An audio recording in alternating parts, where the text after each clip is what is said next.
So he was just literally like, do you want to come work with me on Julia Yeah, Roberts? literally, that was just And with that day, what do you remember thinking? not being able to breathe. Really? I work with chemicals, so it's like no pressure. Come with me, and you have a few hours to take Julia from brunette, which she was at the time. She just finished filming a film, and I had to make her blonde in one day for a Lancome commercial. Gosh, I just remember that day finishing, and he called, and I still remember what the message was, but you know, she loved you so much, but she wants to know, does she speak? Because I was so just focused and silent the entire time and working head down, like military precision, that she thought I was like mute. I just remember it being like the most magical moment of my career, and maybe that's why it's still so vivid in my mind. Hey, everybody, I'm Lindsay Zarniak, and this is Things No One Tells You. This is a podcast about the behind the scenes moments that shape who we are, those things that also are really relatable and really connect us. So each week, I'm going to talk with newsmakers, trailblazers in the worlds of sports, entertainment, all things, but also everyday folks, people who are talking about the real stuff that no one tends to share. Follow me at Lindsay Zarniak and be sure to subscribe, rate, and review Things No One Tells You wherever you like to listen. Hey guys, welcome to this week's episode of Things No One Tells You, T-Naughty for short. This episode is one that is Things No One Tells You about the challenges of the process, as in the process of building a business that you've always dreamt about, or quite literally the process of coloring hair. I am so excited for you guys to hear from my guest this week, Kadi Lee. She is a business owner, entrepreneur, co-founder, hairstylist of Highbrow Hippie, which is this amazing community that really encompasses salons, also services, product. But it's more of like a movement, because what she's doing is really incredible, trying to bring people together and to be able to cater to all sorts of men and women. But first, sidebar, hair coloring. I did want to share, and also I'm a bit embarrassed that this is what my hair looks like on an episode where I'm talking about hair. I am one of those people that drives more than an hour to get my hair colored, cut, have you, because for the past few years, I have been going to one woman who I discovered. I met her, and she's a really good friend of mine, Malexi Torres. I met her at ESPN because she was my hairstylist at ESPN. Not always, but I would always be crossing my fingers when I walked in the makeup and hair room that she would be the one there, because Malexi, I call her magic finger. She just has this way. And you guys know, if there's someone that you love who you've gone to for a while, it's like you can just sort of tell them and they just do their magic work, whether it's color or styling. But anyway, she is like my go-to. And what I find also is I just love the experience of being in her space. And that is so important, because I've also realized as I get older, like I don't love to go to a hair salon and spend like 3 hours, right? But if I'm forced to do that because there's stuff on my head, at least I want to be in a place where I feel zen and relaxed and have good conversation if I want it.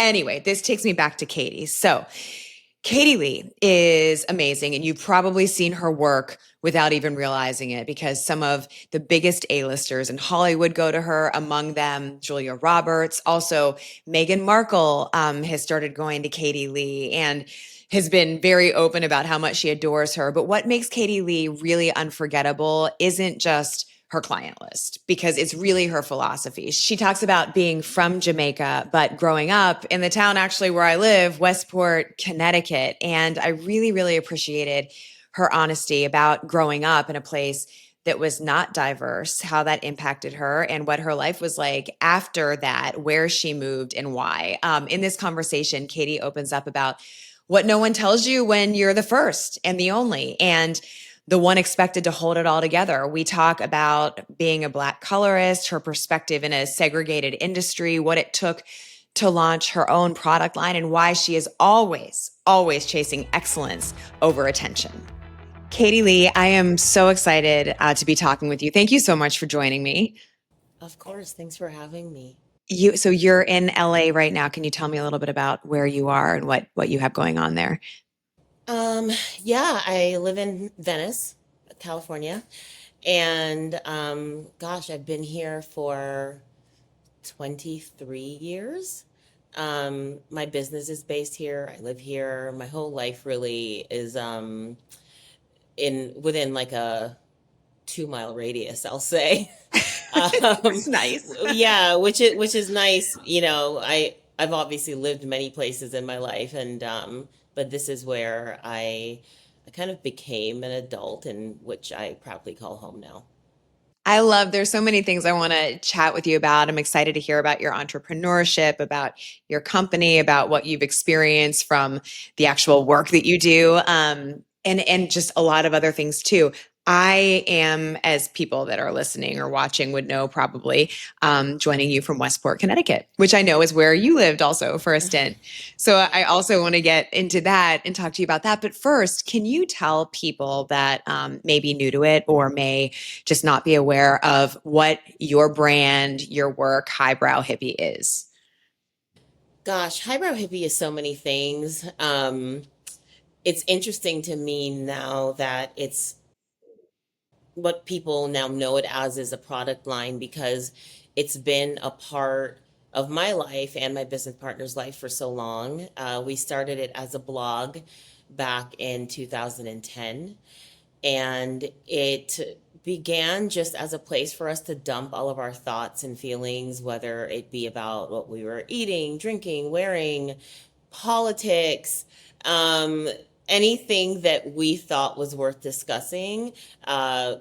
Lived on that site. And we both had a similar sensibility of the world and our approach to life. And she used to be called like a bourgeois bohemian by one of her exes. And we were like, we can't use that. People will butcher that name. They won't even know how to spell it. So I don't know. I just said the word highbrow one day and she screamed out hippie afterwards. I And love it. we love the alliteration, and we just kind of scooped up all the trademarks, and and it's Yeah. it's just been our life for many, many years.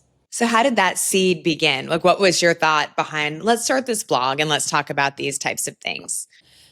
I mean, it was back when people even called them blogs, Yeah. and we've always been a chatty duo. I don't know, like I've always been pretty, opinionated, and it just was cool that there was a place that we could just design to have all these things exist somewhere. Um, and then we always knew it had the makings of a good business, Mhm. just because of the name itself. And we both are, pretty entrepreneurial, and we didn't know how we would monetize it, but eventually we just went to the obvious and made it first a service-based business, and then out of that a product line. How did you know? I guess what was at that point you were you were doing the hair, right? You were at Hmm. that part of your business already, right? So Yeah. let's take it back for a beat and where when did that happen? Can you take me to the beginning of that story? And actually maybe let's start with Westport. Let's start with like, yeah, tell me about just your backstory is a great place to begin. Yeah, I mean, so I moved to Westport in 1988. I was about 10 years Wow. old, From where? from Jamaica. So I am, the hot word of the moment. I'm an immigrant, a proud one.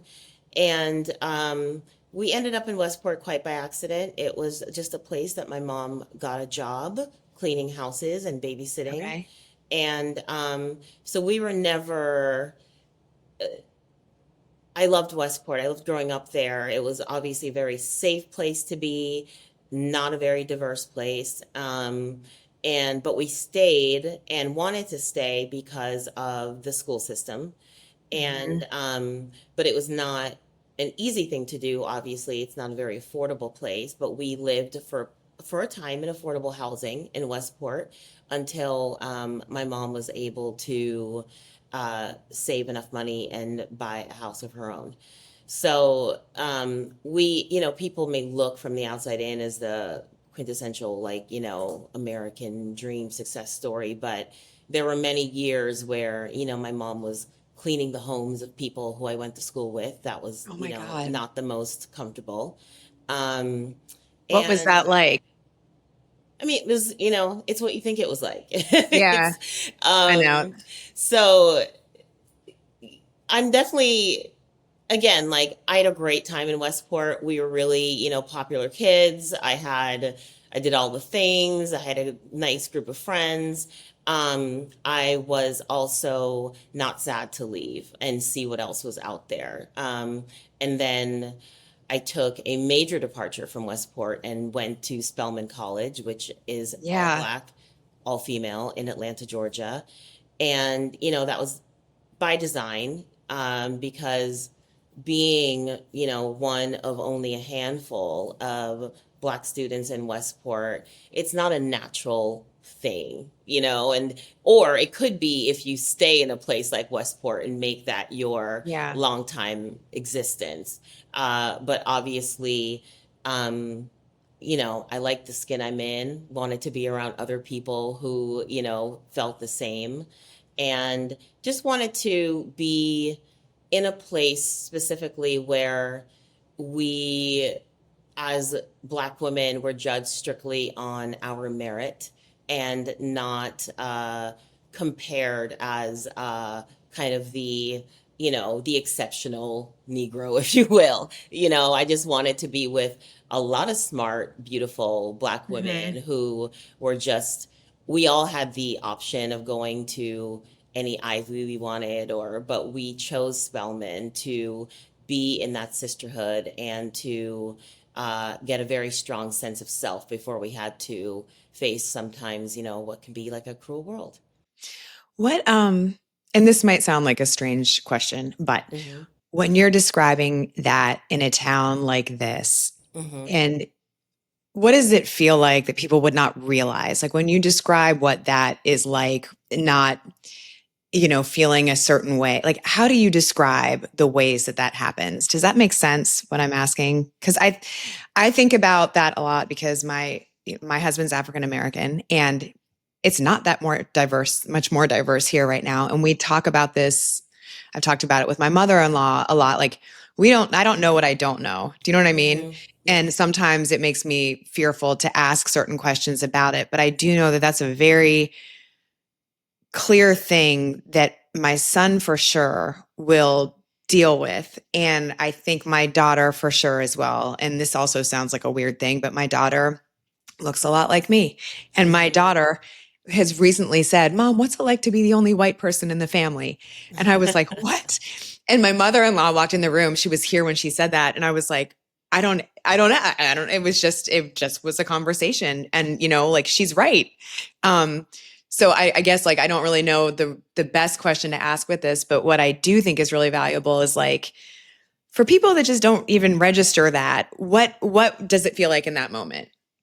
Um, I mean, listen, I think there are a lot of well-meaning people out there. I think that race is something that people would rather not talk about, um, for the most part, especially when, you know, I think they truly believe that there are no differences and, like, Mhm. like we're all the same. And that's a really idealistic point of view, but one that, as someone who lives in brown skin that cannot be mistaken for anything else once you leave that bubble that you have to deal with. So, you know, I won't say there were, like, sure, maybe like microaggressions. There weren't like crazy instances of like racism that I had to deal with in Westport, probably because, I'm a pretty tough cookie. Um, and if there were there, I mean, if the big ones happened, I really moved on pretty quickly from it. There was one instance I can remember that was pretty shocking when I was like in middle school in Bedford, actually. But Oh, um, I know, but listen, you gotta. It's just it happens. And the person who did it had a parent who was in government in Westport, in local government. And so, I kind of brought it to a teacher's attention, and it was just like, oh, I'm sure he didn't mean it type of thing. And so when you also figure out that you didn't really have that many allies in situations like that to have your back, I don't know, I just moved on pretty quickly, and I focused on my great friends. I was really active in, soccer and softball and whatever else like I needed Yeah. to do to make sure I was busy, because my mom was busy. She was working all the time. So I was taken care of by a lot of the other parents as well, as far as carpool was concerned. Oh, And, yeah. so I didn't also have the, I didn't have the there when she could, she made it to the sidelines, but I also didn't have that. It was just not a very privileged upbringing, but at the same time it was, because it was a pretty idealistic place. Again, it was safe. I was able to get a great education, and I met some cool people. But I knew that like once high school was over, um, I mean, it really was kind of the end of my Westport experience. I think I've been back maybe twice. Hmm. For people that have, kids that are going through situations or that are in similar situations to that, do you are there things that strike you now looking back that you would say, okay, this is necessary for you to do to be able to handle that type of scenario, regardless of where it Gosh. is, you Yeah, know? I don't know, because I mean, kids these days, like, bless them, like what they're dealing with is 10 times worse than we ever had to deal with Because social social media and media, stuff. yeah, thrown in Yeah. the mix. So, um, I don't know. I also, I don't know. I don't know if kids don't have a choice where they end up, and Yeah. so they have to make the best of it. And I also think like people are inherently good. I think if they're not good, it's learned.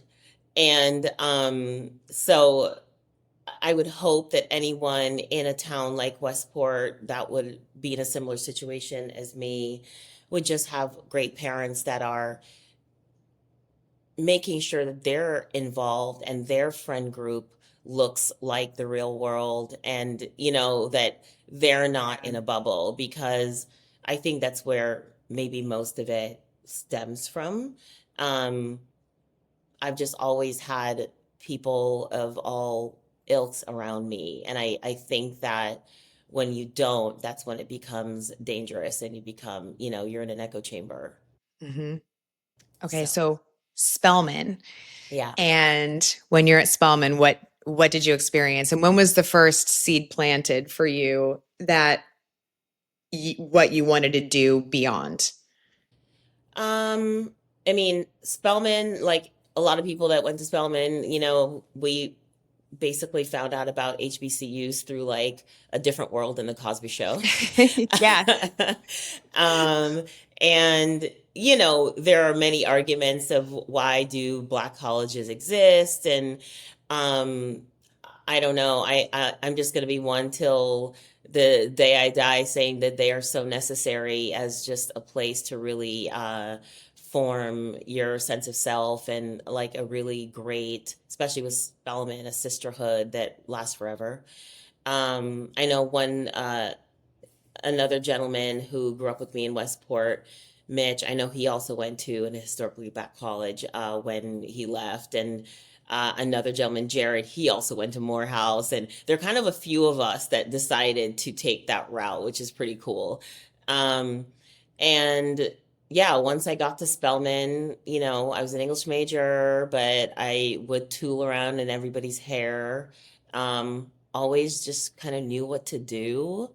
No rhyme or reason for it. It's just like an And art for you. It was like that type of thing. yeah, or just like necessity of like, let me figure out how to deal with this. And Hmm. but it's interesting because that's back when I was styling hair per se, and I don't style hair anymore. I'm just a hair colorist. Not just, but that is my specialty.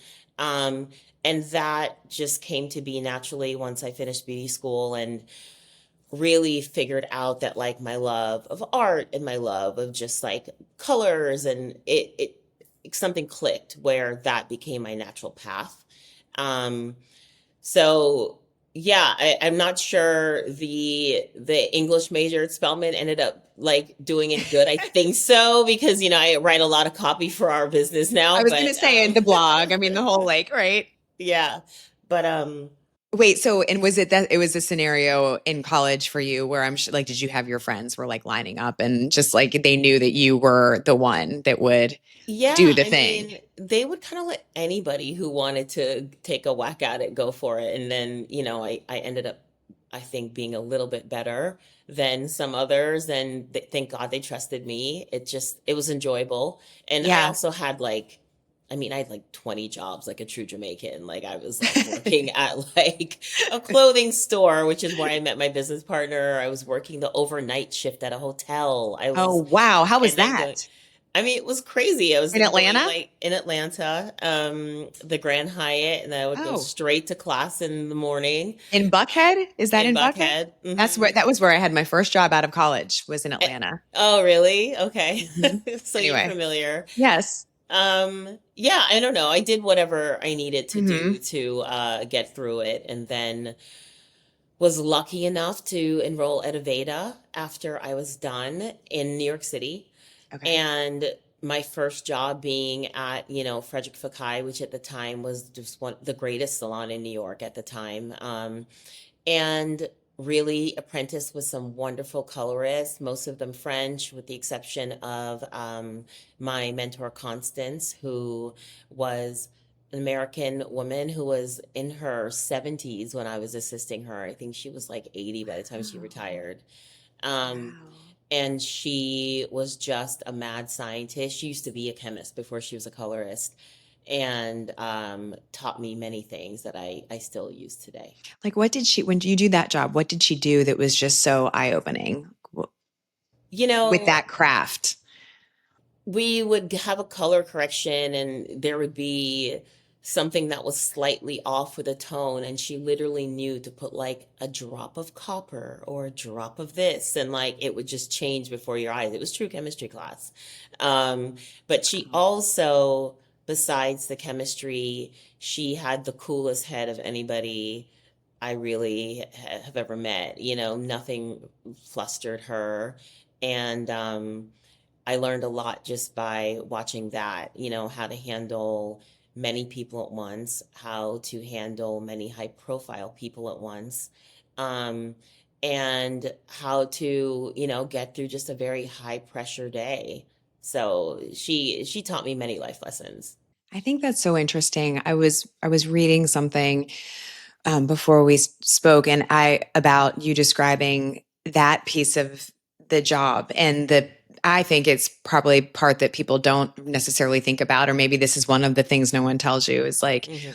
what goes into it. You were describing because you're in a business where you're touching people, you are Hmm. the energy that goes into that, and how the pressure you're on constantly, but what you're just describing too about the people, whether they're high profile or not. Like, what is that like for people that they've been to salons, but you're not working in it? I tend to have a slightly different approach when dealing with clients. I'm really known as a very boundary person. So I've never been the hairstylist that's like come and dump all your problems in my lap. Um Mostly because it's physically impossible to get through the days that I have if I do that. So I'm booked really tightly. My Okay. clients are women who are very busy, and most of them are working women, which is like honestly my dream clientele. I love, they respect my time and I respect theirs. Obviously, there are times when we're exchanging you know, stories or whatever is happening in the news source, like now you can't ignore it, And so there are times when we do have to take a minute, but I do respect the fact that they come in there for a bit of a break and it's their moment to also escape. and or sometimes they have to get a lot of work done while they're there. We have like a very different salon in that it is very quiet. We operate, at least I operate mostly on an outdoor patio that's quite peaceful. Love that. So I have natural light and I have fresh air so that I'm not like inhaling chemicals all the time. And you just kind of hear the natural sounds of outside that become like a nice low, like background noise. And if it And rains, is it it's covered or covered. Yeah, it's completely covered. so nice? Yeah, and it's such an LA thing. Like we know we're really lucky because we could really be out there 12 months a year. But yeah, I think boundaries with everyone kind of having this shared agreement that we're not going to dump on each other unless it's like a moment where, we cannot ignore and we're going to obviously, you know, acknowledge our shared humanity, you Yeah. know. But it, for the most part, my business partner Mike and I have always operated this. We call it our atelier as a place where it's like our home that you're coming into. It's a place of mutual respect where they're respecting both our team and then they will obviously get respect in return. So it's not a very catty place, chatty place. It's a place where excellent work is being done, and we kind of keep it moving. It's like it's more zen than It's zen, but it's just like, for lack of better words, it's just adult. Like everyone is yeah. there to get it done. And I think our clients really appreciate that about us. That they know if their appointment is at 12, if we're running even 5 minutes late, we give them a call, a heads up call, because LA Correct. Yeah. traffic is so unpredictable. So I know sometimes people are rushing to get to us. And if you just get that call, then you can like take a beat and like take your time walking in because, I need an extra 5 minutes. Like we literally operate like that way every single day. So, and you do the heads of some of the most famous women that people have seen in Hollywood. And so from Spellman, from meeting Micah, and then what was that next step? Um, let's see. I assisted in New York and then honestly, like one day I just wanted to live in a warm climate again, and Frederick Fekkai had a salon in Beverly Hills, and I just asked for a transfer. It was that simple. And they were like, if you You're can, like, okay. yeah, it was truly. And they were like, if you can get yourself out there, if you can get licensed in California, then we will get you a job. Is And it hard to get licensed in California? What's it was a totally different program, different hours. So I had to retake the test again after I'd been a hairdresser for many years, and it was wild because there you have to get licensed for also nails and like skin, and it was a lot of studying. I failed the test the first time, um, and was mortified. Like had to come back and be like, not so fast. oh, you gotta do Um, so wow. then. Um, Eventually passed. Once I moved, I, thought I was promised a chair, did not get a chair, had to start assisting again in California, which was wild because it's a whole different income bracket when you're assisting versus on the floor yourself. Okay. So, I had, I mean, talk about less than $0. So I went back to the whole let's get a million jobs again. I was working at a restaurant, I was working at a flower shop. Then during the day, I was like, literally walking to work in Beverly Hills from Santa Monica. Like it was a trip. Eventually, they gave us assistants the opportunity to do like models. Okay. Once or twice a week. And like, say the model would come in and pay $50 to get like a single process done. We would keep like $20 and they would keep the rest. And I eventually just signed up for as many models as I could get. And that became like a different income source. And some of these models are still my clients today. I now do some of their children. Wow. So it was like really big lesson in just never saying no. Because these women went on to have huge careers, and or some of them are now stay-at-home moms, or whatever the case is, they're still my clients today. So it's been, and I grew up with them for 23 years. Oh my God. So, and when you think back to, so that not only those people, but whoever it is that you're working on, maybe some of the actresses, like the ones that obviously Meghan Markle, Julia Roberts, what is there something that you've experienced that you would say is something that no one tells you just about doing the job, um, that you've learned along the way? Um, I have to say I was really lucky in all of the people that have come into my life to guide me also in this career. So once I will say I left Frederick Fekkai after 5 years in their Beverly Hills location and went to go work for Serge Normant, who then and he is the hairdresser's hairdresser. Like, I had tear outs of all of his work.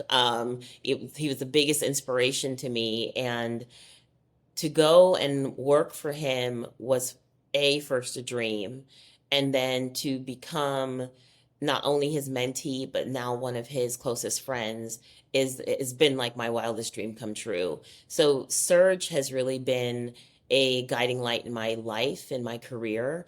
And so yeah, there were things no one told me, but I also had like a very great bird in my ear telling me, guiding me Yeah, and telling me things. And Serge has always worked with like the utmost of discretion and elegance. And I just always wanted to be like him, so I kind of emulated him. And when he gave me the opportunity to first work with Julia, like well over like 15 years ago, I just followed his lead. I mean, he was there with me that day mhm. and has really never left my side. We work as a team. So I never had to wing it per se in a very high pressure situation because he taught me how to be. That's awesome. So he was just literally like, "Do you want to come work with me on Julia Yeah, Roberts?" literally, that was just And with that day, what do you remember thinking? not being able to breathe, Really? which Why? is But so funny. he obviously was like taken with the way that you did your work. So like, why did you feel that way, do you think? I mean, I work with chemicals, so it's like no pressure. Come with me, and you have a few hours to take Julia from brunette, which she was at the time. She just finished filming a film, and I had to make her blonde in one day for a Lancome commercial. Oh my And gosh. yeah, and it's like she is a busy person, and with raising young children, and time was of the essence, and it was like you didn't get 9 hours to do this. Like, I literally had perhaps a morning, and but Serge helped. And gosh, I just remember that day finishing, and he called, and did he send me a message or did he call? I still remember what the message was, but you know, she loved you so much, but she wants to know, does she speak? Because I was so just focused and silent the entire time and working I mean, head down, like military precision, that she thought I was like mute. Oh And my now, goodness. like, we just laugh about it because, now we just chat like old friends. So, Oh my gosh. So because you were so in the moment. yeah, I was focused to get every single thing right. And it was almost like I was in conversation with myself. Like, I don't know, I was like telling myself, like, you're going to do a sweep of color here, and you're going to pop that little piece there. And I just like conversed with myself for hours, like almost like transcended to another place in time. And then I looked up, and he was drying the hair, and everything that I had kind of like coached myself through was coming to life with each piece that was being dried. And I just remember it being like the most magical moment of my career. And maybe that's why it's still so vivid in my mind. Yeah. Oh my, I love that. And two things. It's like First of all, it could have been any actress, but obviously, what's the first thing everyone thinks about when you say Julia Roberts? It's her hair, right? Yeah, So it's yeah. like, well, besides the fact that she's an amazing actress. So that's funny. Just, and I think that's so awesome because, I think about it like on the course of my journey or other people I talk to, and it's like there are these moments along the way where you're just kind of like, this is exactly where I either am supposed to be or like want to be in this moment, where it's like the thing that you have had the passion for, it kind of gets reaffirmed. Like it sounds like that's kind of what it was, right? It's just like, this is, yes, Yeah. like it's lighting you up. Reaffirm, but also like you couldn't make it up. It was just wild. Right. To this day, it's still wild. Like to this day, I will just kind of look around and shake my head because I feel like the luckiest person on the planet. And I am very aware of that every moment of every day. Well, I would love to ask Serge what it was, because obviously he saw immense talent, but also something else that struck him about you, the way that you present yourself. I do love it when you're using words like elegance and that. I think it's such an interesting, awesome way to frame something for people to think about, because obviously so many people have the experience of going to get their hair done, but it's really cool when you're talking about it that way. Yeah. Yeah. I don't know. He just always focused on bringing the best out of each client. And Mhm. Serge was also one of the first hairdressers that I saw that knew how to do every kind of hair. Oh, And, okay. because salons to this day are still quite segregated when it comes to hair. And, part of the reason why when I was in Westport, like I didn't get my hair done in Westport because no one knew how to Mhm. do my hair. But with Serge, I just looked at his body of work, and it didn't matter what the model looked like or what the actress looked like. Everyone looked amazing.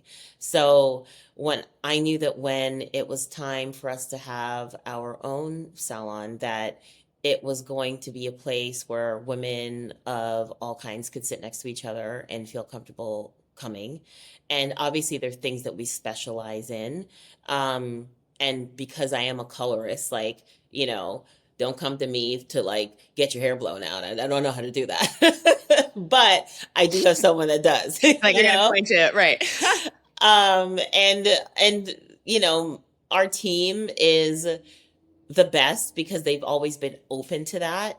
We have a team that is made up of the most fantastic individuals who have never been opposed to learning different textures because they don't teach you different Mm. textures in beauty school. You learn on a mannequin with, straight, fine hair, even though only, I want to say it's about 10% of the I would be that population. mannequin. Mhm. Yeah, but only 10% of the population has hair like yours. Wow. Most people have wavy or curly or I some would love to sort take of myself out of texture. that population. I would be happy. Yeah, and the population is only getting more diverse, so our hair textures are getting more diverse. So, you know, Yeah. seeing Serge know how to work with it, Hector and Ashley, two of our members who have been with us since the day we opened our doors, Hector practiced his blowouts on Micah and I, and, or practice styling curly hair on us. And so, like, there's not what client that can sit in his chair where he's thrown by, intimidated by, or where you can go into another salon, and if they don't, if they've never touched black hair before or even heavily textured hair, Mhm. you sense the tension. You sense that, like, this person doesn't have full command of this. And then all of a sudden, the client feels like the problem. And that should never be the case. And even with coloring textured hair, it's, once you do it, you know how to do it, but you've got to do it at some point and you can't like fake it. And then it all just becomes hair. So, Ashley, who is, one of our master colorists, she assisted me for 5 years before she went out on her own and therefore, knows every texture of hair. So our small and mighty team is what I love the most about them is that nothing really like, makes us blink. We're just like, all right, like they're there was a day when I looked around, and though most of our more famous clients may be white, I looked around and the majority of the clients in the salon were not white. And that felt Yeah. pretty awesome, you know? It was like, okay, like we're doing something here, you know? Um, so yeah, I don't know. I just think Love that. it's really nice to have a place where you can set your ground rules of like how you want to exist at work, and then also know that others that look like you are welcome, and that the people that you're working with are also on the same page.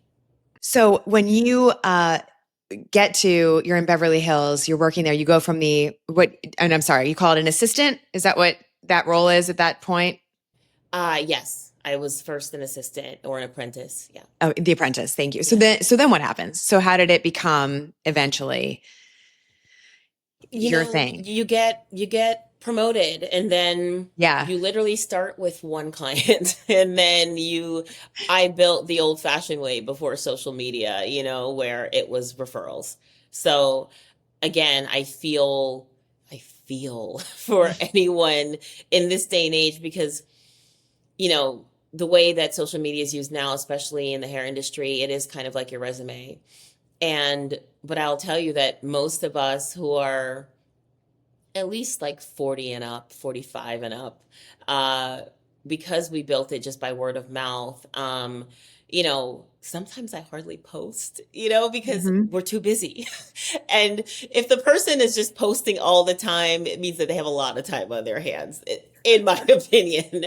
Um, so, uh, you It's know, kind of relative, like to, it feels relative a little bit to my industry because I don't like sometimes if I'll be at sporting events and I'm like working and it sometimes it's like it takes me so long to sit down and just do the thing, like to be like, what am I? It's like just embarrassing how long it might take me, you know? And so, yes, I get that. I think that it's similar too, because that's how it's evolved in our world. So that's funny. yeah, and now to obviously we've evolved from just a service-based atelier to having now a product line, Yes. and we have to be on social media. Obviously, it's like you know, for lack of better words, like Meta has you by the balls, and you cannot build a business without it. Mhm. And it's, you know, whether it's TikTok Shop or, you know, Google ads, or it's all encompassing. It drives us nuts, but it is just a necessary evil, Yep. and it takes up so much of our time. And you know, I think about, you know, all of these smaller brands like ourselves, and obviously we have even a leg up from some of the smaller brands because of maybe who we're associated with. But um, the amount of time and resources it takes when you're already strapped thin for time and resources, and you're navigating, you know, the cost of just trying to launch a business like that, then you're navigating the unknown like tariffs, then you're Yeah. navigating, you know, how to be on social media and deal with real-time events, you know, like today in LA we're dealing with like the ICE raids, and um Mhm. the, you know, fake protests that people think are happening when it's just they're peaceful, they're not riots, they're peaceful protests. So like, but you want to be appropriate, and you want to be, you know, you don't want to be like, hey, buy my hair serum, you know, Right. like it's Yes. just that you've got to watch the tone, you've got to watch your cadence. Got to And have a sense of awareness that's different. absolutely. And it never goes away, it never stops. So every morning you're just kind of taking a temperature read, and it's tricky. You know, it's tricky to have a business right now and to keep your wits about you. And, you know, not to mention, we still are running another separate service-based business. So it's just a lot. It's a And lot. is it what are you really excited about right now about the product? Um, when I step back and I can, you know, be excited about it, it's that we're doing things in a slightly different way. We knew that like if we were ever going to launch a product, And it had to really speak to who we were as a brand, which was always about healthy hair, caring for people's hair, and providing some sort of other solution to women and men that didn't exist before. So when we opened our atelier, obviously we turned it on its head. We were like, salons can be peaceful. Salons can be a place of respite. And the people may have been like, huh? At the time, we've been booked and busy since the day we opened. Um, with our product line, it was clear, and timing had a lot to do with it when we launched it. It was obviously during or right after the pandemic when people were dealing with a lot of stress and a lot of hair loss, and our clients were just asking for a solution for that.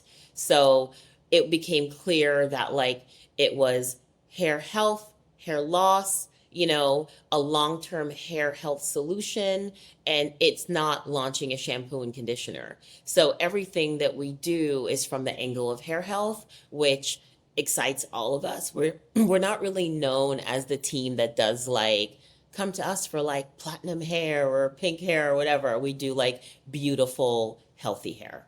And our clients stay with us for that reason or come to us to get fixed and be on that path. So it's nice to be able to then offer things that support that philosophy. You should Yeah. come back to Westport more often. I know some clients over here. Um, so I did want to ask you, because I love what you mentioned it earlier in this conversation, just about your desire, and you and Mike, I think, to have a place where people could have authentic conversations. What did you say, right? Like the old school type of salon, the safe space where the exchange of ideas. What was that vision like? Can you explain more about like what you were hoping really that would be? Because I loved that. I was like, oh, it's barbershoppy to me ish, right? Like, Yeah. Listen, again, we're chatty. We've always been chatty. We've always been very opinionated. Um, and whether that existed on the page of like a blog or, because this space was going to be our safe space, for us to also share what was on our minds, if and when appropriate. We just felt that like, okay, the appointment time may not be the right time to do it. But what if, since the space feels like our home, like what if like after hours we could turn it into like a little salon where people come back and exchange ideas. And we were like, why not? So ironically enough, the first big dinner that we got together, and when we designed the space, we designed it so that all of our furniture is like modular, so everything's on wheels and it all forms into like our three outdoor stations come together and form like a marble bar. So like when we're outside, like we could like easily set up like a station for champagne. And great um idea. yeah, we're also like again like we're the most highbrow bougie bitches on the planet. So of course we were like, where are we serving the champagne?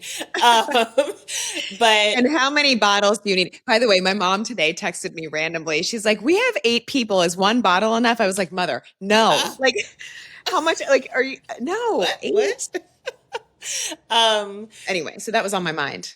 exactly. And we're like, do we get the Runart Blanc de Blanc or do we like go up? Like, I mean, we're very particular, and I love that for us. I love that about us. But we designed the space to have these amazing like supper clubs. And Wow. everything, the patio becomes a very big open area because everything is so modular. So we had our first dinner on MLK Day of 2020 before the pandemic because Wow. we thought it would be a great idea to get different clients together, different races and religions and ages, which is also important, and talk about feminism and intersectionality when it came to race And we were like, this could be spectacular good or like really bad. And honestly, it was one of the best nights of my life. We put all these women next to each other that they didn't know. Love By that. the end, everyone had Like, to be did you have different. name tags? You Yep. had them seated. I love that. Yeah, Okay. we were in a big square. So, no one's back was to each other. There wasn't like off conversations. We were in one conversation, which we led. And then it went from there. We let it kind of naturally, organically unfold. There were no photographs allowed, Love no, that too. videotaping allowed. We got like some content before and after. So everyone felt safe to really just be. And, I do think that if we had not had that dinner at the time that we had, and then, with COVID happening so soon after, we wouldn't have established ourselves as like, the personality of what the place could be or should be. And so then going into the pandemic and then being forced to be remote with these women who we had just completely bonded with, it gave us then the idea to continue it. And we started these like patio chats like on Instagram Live, where we continued talking about subjects that one could be, one could consider uncomfortable, which we Yeah. never have because, again, we started this blog never being uncomfortable with anything and never being afraid to talk about anything. I think not to get like so political, but I think part of the reason why we end up in uncomfortable positions is because we don't talk to each other. Yeah. So we've never been afraid to have those difficult conversations. It's sort of like, right, you assume maybe what you think the other person is thinking or feeling. I think that's a key in like not just social scenarios, but also like in marriage and relationships. It's like such a common mistake people can make. So, how did you guys kick off that first conversation? Was it you that led the like sort of the group or and what were do you maybe you can't talk about this because I understand what you're saying about everyone feeling safe. But were there some key things that came out of that that really kind of blew you away that were Mm, online with what you guys were talking about, you know? yeah, and I think, I could probably say this because we had a follow-up reunion during Oh the my, pandemic with all of okay. the women that were at the patio chat, It's and they very all cool. came on Instagram Live. And from at that point, everyone was, had fled to maybe their parents' homes or like, oh, I'm gonna, quarantine in Maine. And it was just wild to see that like everyone's lives had been so upended. And the biggest takeaway, I guess, for me is at the end of the first in-person dinner, we really asked like how many people think about race on a daily basis. And the Black women that were there raised their hands, and most of the white women did not. And then some of the women who I guess you could call like not Black or white also did not, and some did. So that was an interesting kind of divide where, it's something that, depending on no fault of your own, just how you were born and what skin you were born in, you carry with you every day, mostly because this country doesn't really let you forget. And then, so that was a huge eye opener. And then another was how many people had friends, really true, deep friends of different races. And that was also eye opening for most Because of the they Black did or women. didn't. What They would did you say? not. Yeah. Yeah. We were kind of the only Black people they knew for the most part, which I was like, guys, come on. Not Okay. all, but some, And so that was also mind blowing because I don't think people realize, again, how you can sometimes get into this pattern in life where you just fall in step with just everyone who looks like you, who's from the same socioeconomic Yes. background as you, and then you forget that there are all these different kinds of people out there that make up the world and make up this country, and then you're shocked when something, goes down and you're like, how did this happen? And it's like, well, how could it not have? I mean, and so what do you do with that? And what, like with that information, those things that blew you away, like what do you take? How do you further what you realize in that moment or that realization? And I don't mean you, but I mean everyone understanding Hmm. that is I think that's a great idea of doing that, raising your hands. How do we move forward in a way that is better and I mean, and like the other question I have is my daughter's 8, Hmm. like not to turn this into a parenting thing, but like We I do can. think about all the time, like what should I be doing to just be more aware or just set her in the best way of just moving forward with, I don't know, being open or, having the right conversations. I mean, I think, especially if you're like in a physical place where diversity may not exist, like, there's still surrounding towns that Mhm. activities, happen in. It starts with a curious parent. And if the parent is like curious and wanting that for their child, then the child's going to get it no matter what, But there are people that couldn't care less. And of course, then their child is going to grow up thinking it's not an important thing to have in their life, having people of different walks of life surrounding them. So, it's some people may still disagree and say it's not that important and like why focus so much on like race, race, race. I happen to think it makes your life richer. Um, Mhm. and I know that because of all of the different clients that I have. I love them all. My one litmus is just don't be a jerk, and Yeah. like I have a more words to say than jerk, but just don't be that, be cool. Like, and Yeah. we're cool. And yeah, I don't know. I think maybe I have also Westport to thank for that. I've never been in a room where I never thought I belonged in that room.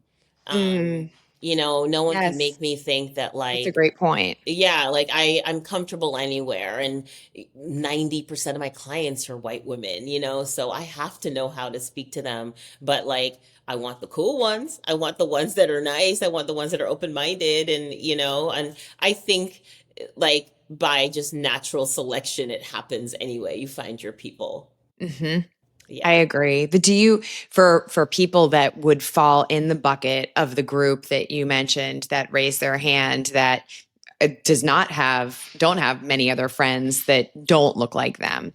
What do Hmm. you think, like what are the conversations that people should be having, do you think? Like when there is opportunity to have conversations about race, what do you think is most important? And I mean, like seriously, like what are the questions that and the dialogue? What is the dialogue? And I think that that's like that is something I think about a lot. Like what should we talk about that isn't just natural conversation that you would have? Like what are experiences that should be at the forefront to be talking about, to be sharing?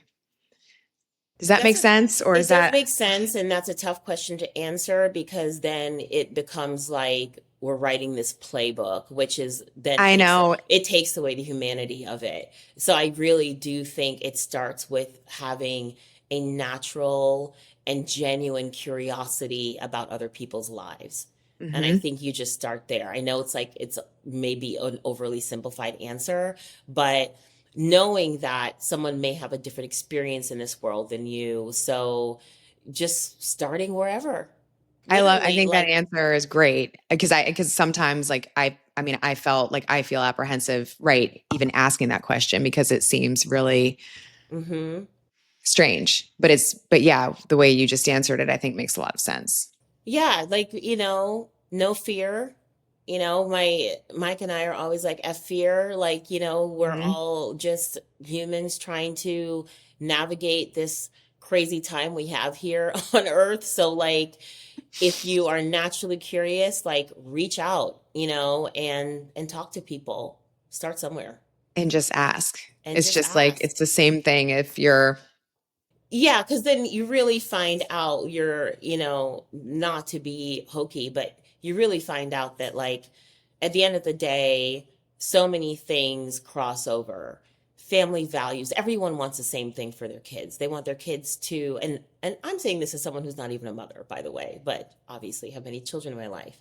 They want their kids to be happy. They want their kids to be healthy. They want their kids to succeed and have an equal opportunity to do so. So, like, if you can put yourself in somebody else's shoes, lead with empathy first, that person may have had a different starting point than you, and how do I maybe help that person along, then I think we'll all be in a much better place. But if you erase that person's existence by, thinking that, like, it is kumbaya and there are no differences, then we're really not starting off well. Like, you've got to just acknowledge that, like, hey, this might be like a difficult experience for her, or, Mhm. what's going on in the world right now may really be affecting her. Like, let me check in, and check in, like, truly as a friend. And, so if you have people in your life that, may be a little scared right now, reach out to them, just be Yeah. like human. And I think, you know, again, not to be hokey, but I think it's really why our business operates from a very human level. And whether it's a common sense level or whether it's just like meeting people where they are, we want everyone to have the same thing, which is like you're coming to us for guidance on healthy hair. So we're all starting from the same spot, you know? And if we can agree that, like, that's why you're here and we're going to do our very best to get you there, then, like, this is the place for you.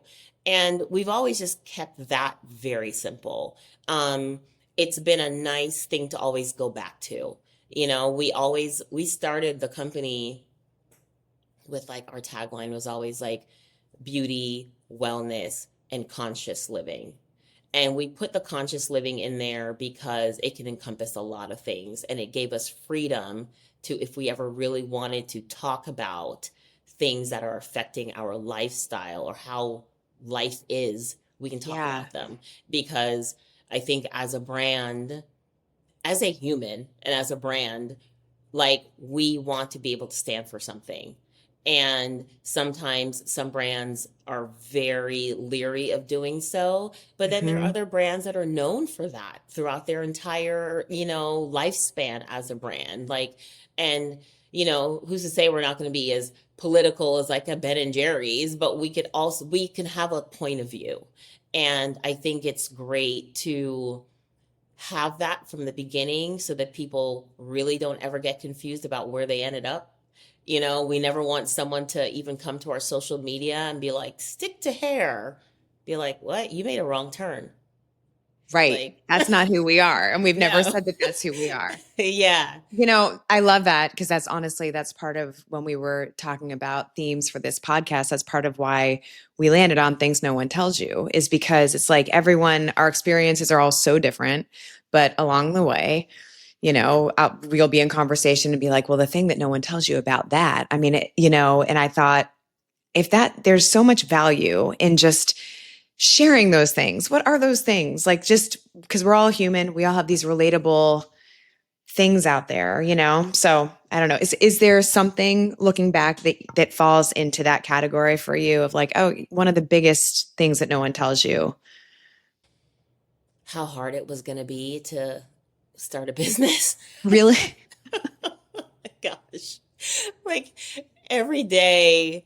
I mean, my business partner and I have very different day-to-day experiences. She's a mom and I'm not. And uh, so our time is also used differently, and, there's some days when I'm expected to give all of my time, because people assume that I have all this time to give, but then there's never any time left for myself or the Yeah. things that I care about.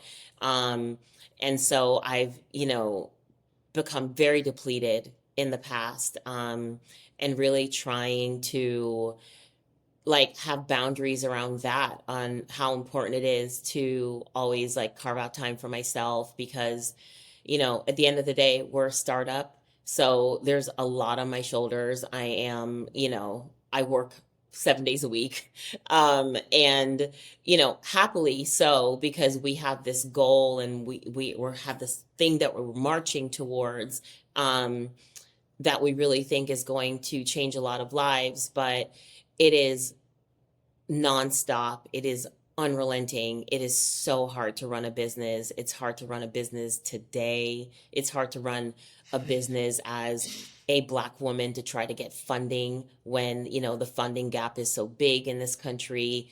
It's hard to run a business when there are unexpected tariffs that you're dealing with every single day, and your components and everything else may come from elsewhere, even though we manufacture here. Like, you never have a day where you're like, everything's cool. Like, you're just kind of like, what is it today? Like, no one told me that. And like, if we knew, and we always say it, if we knew then what we know now, we'd be like, would we have done this? Because it is just wild. Like, but there's also just been, no one also told me how rewarding it would be to like put something out in the world where I see it affecting people's lives in a really positive way. My clients have been really suffering with hair loss. We've made something that like actually helps them with this problem.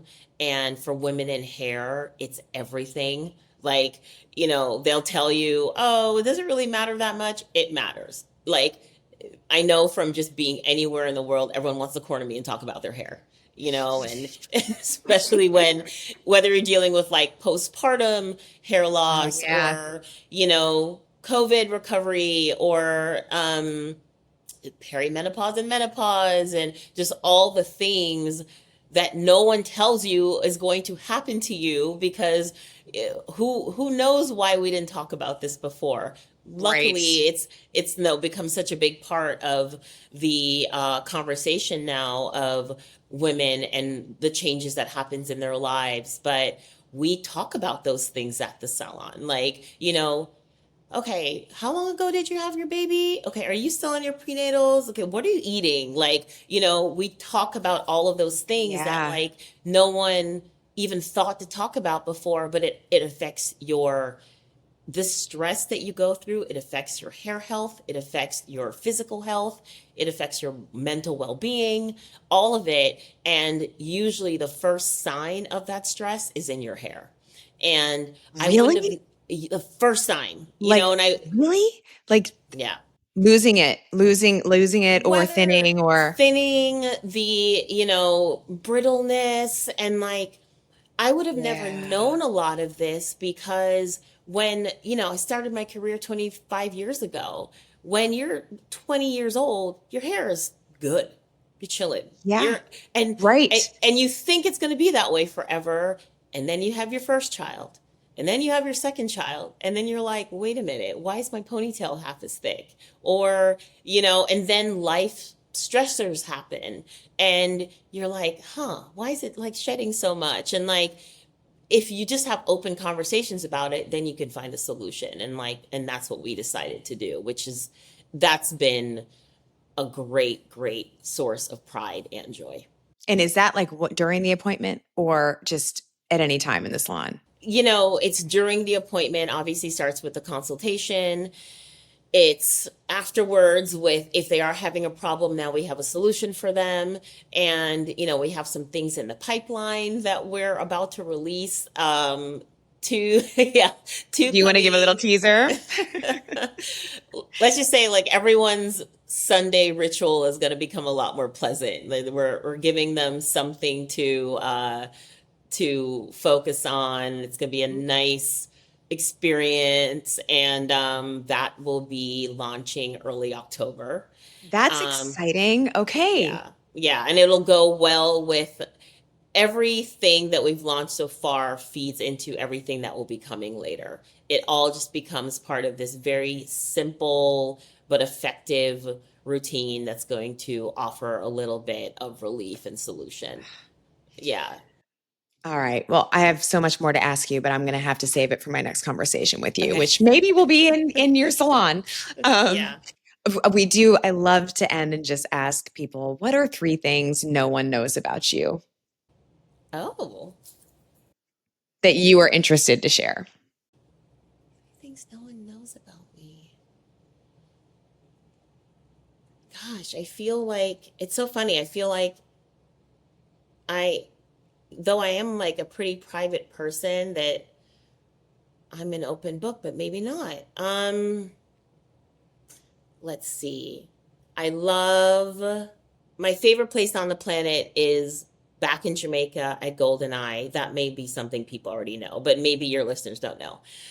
Very Um, cool. yeah, it's the place where my nervous system relaxes immediately upon stepping on the property, and I basically just have like a smile the entire way through. What is it Um, like there? What is the Golden Eye? uh, Best staff on the planet. They Mm, feel like family now. It's I think one of the only resorts in Jamaica that still feels authentically Jamaican. That, it's not so like stiff and buttoned up. hmm Um, they've got the best tennis instructor there on the planet, Norman. Love Norman. Norman, sign me up. That's my game. I Normie, love yeah. tennis. So, and another thing, I guess, that people may not know, I became a really avid tennis player as an adult. Awesome. Yeah, I could not afford it growing up in Westport. And now that I can as an adult, I put a lot of time and energy into it. Cute outfits, love everything associated with tennis. It's just the best. Matches a Um, lot. no, I just like to hit with a coach. I just like the Awesome. exercise of it. Yeah. Um, the last thing, I don't know. I don't want to be like boring, but like I love to travel, and my favorite city is probably for the vibe, for the interestingly now good food scene is London. Oh, that's nice. Yeah, it's Okay. really evolved in the past few years, and I've got a good friend that lives there, and I love spending time there now, and I go there a lot for work now because there's a lot of film shooting there. Oh, that's very cool. Awesome. Yeah, Katie, congratulations on everything. And just thank you for all that you shared. And there were so many just really cool things for me to take out of this conversation with you. So I really appreciate it. And I hope our paths do cross again in person, maybe in I do too. Westport, but maybe in California Yeah, or with listen. Norman on the Let me court know if you go. in It's Jamaica. it's it's truly the best. I have a guy named Mo in Westport who's a pretty great hitter. Oh Um, yeah? yeah. Uh, no, but thank you so much. And yes, we hope to chat soon. Yeah, you're welcome. It's a pleasure. I loved so many things Katie touched on in that conversation. But the one thing is I loved her story about Julia Roberts for one. But overall, I just think when Katie was talking, I found myself sort of moved to the location where she does hair, right, in California, and how peaceful that setting must be. And I really appreciate her like her vibe and the way that she's honest about not wanting to be the chatty one, but really letting people come in and experience a sort of kind of calm during their hair venture. I really appreciate how she shared her story growing up and her takeaways from that as well. And you guys didn't think I was going to leave you hanging, did you? Of course not. If you follow me on social, you know that I love to do a joke of the day. So here's one in the lane of what we've been talking about. How does the moon cut his hair? Eclipse it. You know you love it. Anyway, Kadi Lee, thank you so much. By the way, her products are really amazing. I love the community Kadi Lee has created. The link to Highbrow Hippie is in the show notes, so please go there and check out all things Highbrow Hippie. Thank you so much for all the time. Thank you, you guys, for listening. And again, don't forget to rate, review, subscribe, listen, and watch wherever you get your podcasts. I'm Lindsay, and I'll see you next week. Thanks so much for joining me. I can't wait to see you back here next week. Please don't forget, follow and subscribe to Things No One Tells You. And of course, if you're listening on Apple Podcasts, don't forget to leave a 5-star review, because that's really what helps people get more listeners. We would love to grow this community. We are so grateful that you're a part of it. See you next time.